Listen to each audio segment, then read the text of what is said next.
So can you start by telling me a little bit about the demographics with your school and your district?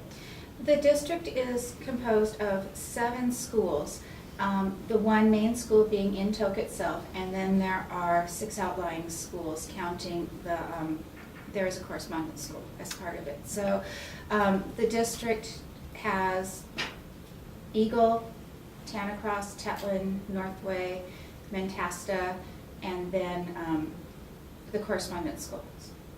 Yes, we're actually 6. Good. And how about the population of students that you serve? Our students are, in the outlying schools, they are probably 90% plus native. In Tok itself, there is not as high a percentage of Alaska Native students. Okay, excellent. Very, very good. So tell me a little bit about what your improvement priorities were for the 11-12 school year. The 11-12 school year's goal was to get improved reading scores and also to get the new core curriculum for the elementary that was brought in the, I think it was the fall of 2009, 2010 school Okay. year.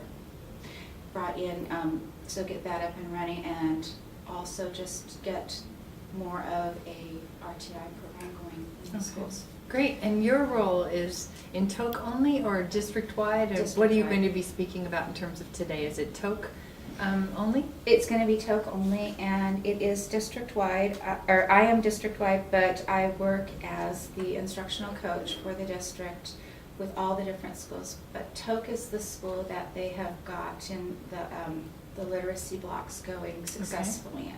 Great. And how did you identify your emerging practice? How did it come to be that this was a focus that you should have? The practice actually they started working on this about 4 years ago, and it was my predecessor, Jane Broom, who actually, working with Scott, the school assistant superintendent, identified that the district needed to move toward a more best practices model. Okay.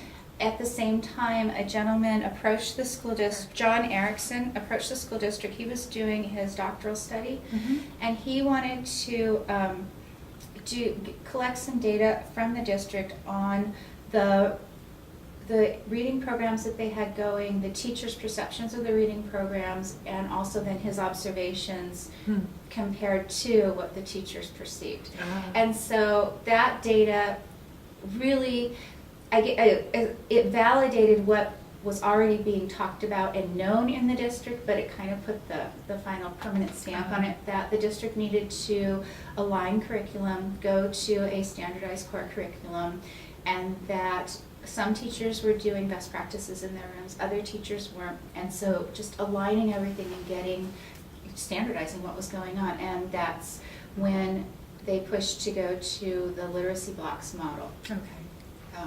And they have, the way the district does literacy blocks is they have the word work program portion of it, vocabulary, guided reading comprehension, and then writing. So Okay. those are the 4 blocks.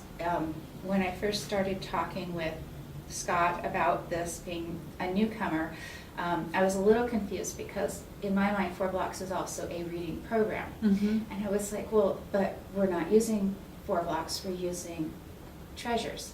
And so finally understanding that no, what we're talking about is taking the basic best practice components of the 4 literacy areas and designating time and having that be consistent throughout, the classrooms and the school.